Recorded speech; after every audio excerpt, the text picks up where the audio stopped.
সামনে 2023 আর 2023-এ কিন্তু আমাদের প্রত্যেকেরই একটা ফিনান্সিয়াল রেজলিউশনের প্রয়োজন। তাহলে আজকে আলোচনা করে নেব আমাদের কি কি ফিনান্সিয়াল রেজলিউশন এই বছরের জন্য নেওয়া উচিত। 1 নম্বর, ট্র্যাক ইওর মানি, অর্থাৎ আমাদের টাকা কিভাবে আসছে এবং সেই টাকা আমরা কিভাবে খরচা করছি সেটার হিসাব আমাদের রাখা। এখন সেই হিসাব কিন্তু আমরা বিভিন্ন রকমভাবে রাখতে পারি। 1 নম্বর হলো আমরা খাতায় লিখে রাখতে পারি আমরা কোথা থেকে কি কি খরচা করছি। এছাড়াও আমরা চাইলে কিন্তু কম্পিউটারে এক্সেল শিট ব্যবহার করতে পারি। এক্সেল শিট ব্যবহার করে আমরা প্রতি মাসের হিসাব রেখে দিতে পারি। আর 3 নম্বর যে অপশানটি হলো আমরা যদি ম্যাক্সিমাম খরচা আমাদের ব্যাংক থেকে করি তাহলে কিন্তু আমরা 3টে ব্যাংক অ্যাকাউন্ট ইউজ করতে পারি, যেটা আমি একটি ভিডিওতে আলোচনা করেছিলাম যে আমাদের কটি ব্যাংক অ্যাকাউন্ট খোলা উচিত। আমি ডেসক্রিপশানে অবশ্যই লিঙ্ক দিয়ে দেবো, যারা ভিডিওটি দেখোনি এই ভিডিওর পরে অবশ্যই দেখে নিতে পারো। যাই হোক, আমাদের 3টে ব্যাংক অ্যাকাউন্ট খুলে কিন্তু আমরা আমাদের খরচার ট্র্যাক রাখতে পারি। এখন 1 নম্বর অ্যাকাউন্টে যখন টাকা চলে আসলো সেখান থেকে যে পরিমাণ টাকা আমরা খরচা করব সেই টাকাটি চলে যাবে 2 নম্বর অ্যাকাউন্টে, এবং 2 নম্বর অ্যাকাউন্ট থেকে কিন্তু আমাদের মাসের প্রতিটি খরচা আমরা করব এবং মাসের শেষে আমরা স্টেটমেন্ট বার করলেই কিন্তু আমরা বুঝতে পারবো যে আমরা কোন খাতে কত খরচা করেছি। এখন শুধু খরচার ট্র্যাক রাখলে চলবে না, সেখানে কিন্তু আমাদের ব্রেনও একটু খাটাতে হবে। আমরা কি এমন কোনো জায়গায় খরচা করছি যে খরচাটি আমাদের করার কোনো প্রয়োজন নেই, নাকি এমন কোনো জায়গায় আমরা কম খরচা করছি যেখানে আমাদের খরচা করার আরও বেশি প্রয়োজন আছে, সেটাও কিন্তু দেখে নেওয়া অত্যন্ত প্রয়োজন।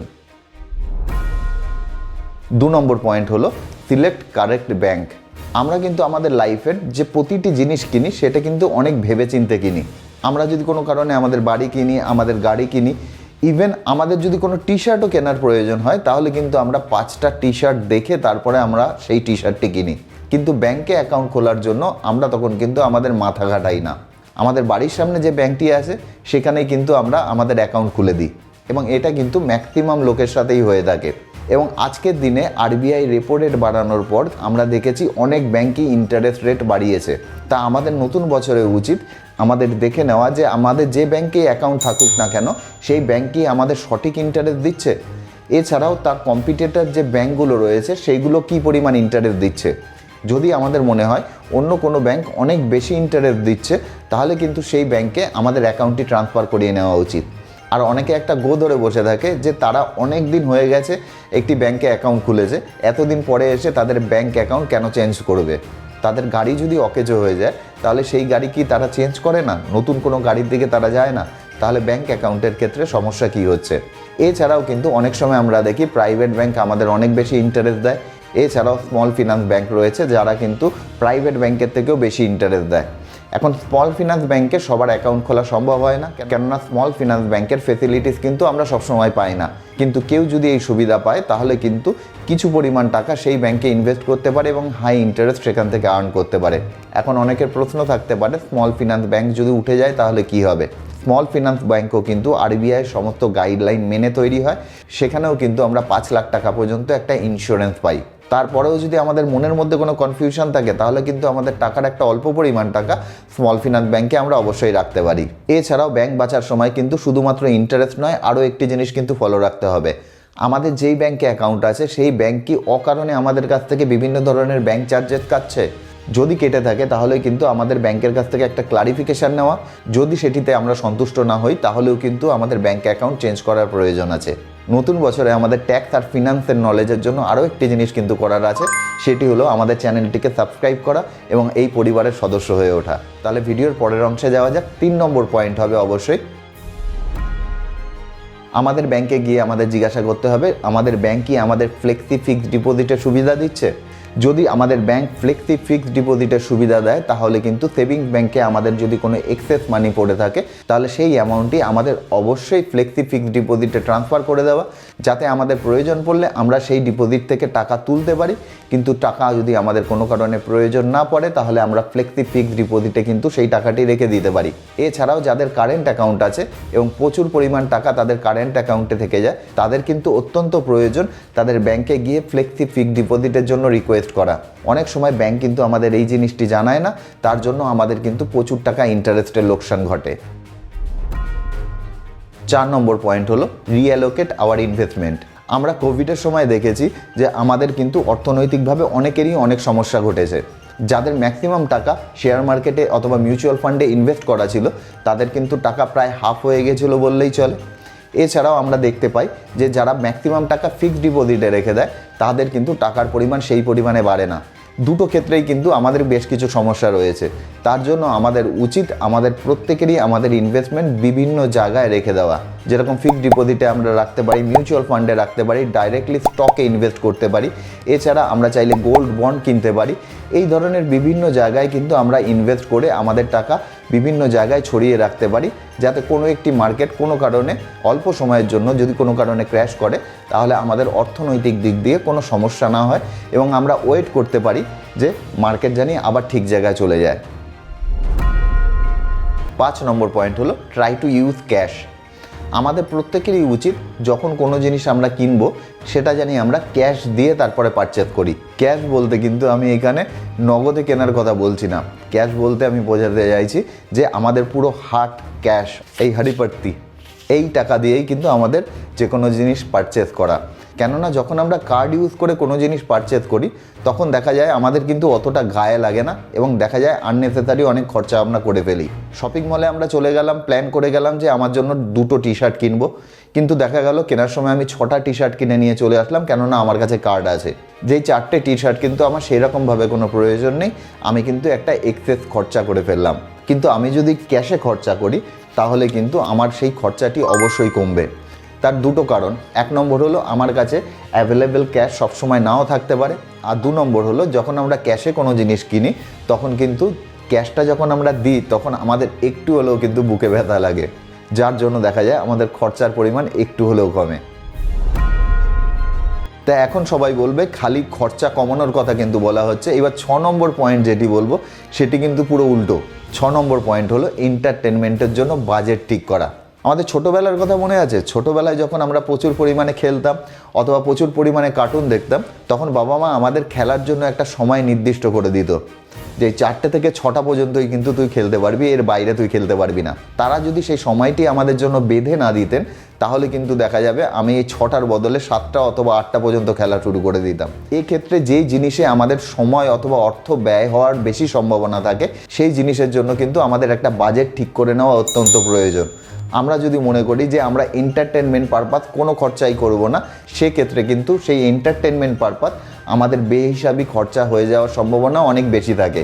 এর জন্য মাসের প্রত্যেকটি খরচার মধ্যে একটা পোর্শন 10 to 20% আমরা কিন্তু এন্টারটেনমেন্ট খরচা বাবদ আমরা আলাদা করে রেখে দিতে পারি, যেই টাকা আমরা অনলি এন্টারটেনমেন্ট পারপাসে কিন্তু খরচা করব। যেরকম কেউ যদি রেস্টুরেন্ট যেতে চায় অথবা কেউ যদি ট্রাভেলিং করতে চায় তাহলে কিন্তু সেই টাকা জমিয়ে তবেই কিন্তু সে সেই কাজটি করবে।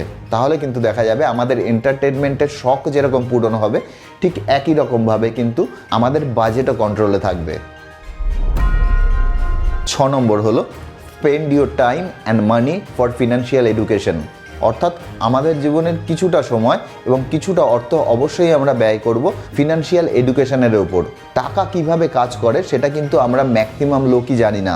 এর জন্য কিন্তু আমাদের উচিত ফাইন্যান্স ওরিয়েন্টেড বিভিন্ন ধরনের বই পড়া এবং জানা টাকা থেকে আমরা কিভাবে আরও বেশি করে টাকা ইনকাম করতে পারি। আমরা কিন্তু ম্যাক্সিমাম লোকই ভাবি যে আমাদের কিন্তু জানা আছে টাকা কিভাবে কাজ করে, কিন্তু অ্যাকচুয়ালি সেটা কিন্তু নয়। আমরা যত পড়তে থাকবো তত কিন্তু আমরা জানতে থাকবো যে এই অর্থনৈতিক দুনিয়ার বহু জিনিস আছে যেগুলো কিন্তু আমাদের জানা নেই। সুতরাং আমাদের বাজেটের একটা ছোট্ট অংশ অবশ্যই ফিনান্সিয়াল এডুকেশনের জন্য খরচা করা উচিত। আমরা যদি 5 টাকা এর পেছনে খরচা করি তাহলে কিন্তু ওই 5 টাকা একদিন আমাদের 50 টাকা সেভ করতে সাহায্য করবে। এর জন্য কিন্তু আমাদের অনেক ধরনের অপশান রয়েছে। 1 নম্বর হলো আমরা বুকস পড়তে পারি, যেটা আমি সব সময়ের জন্য রেকমেন্ড করব।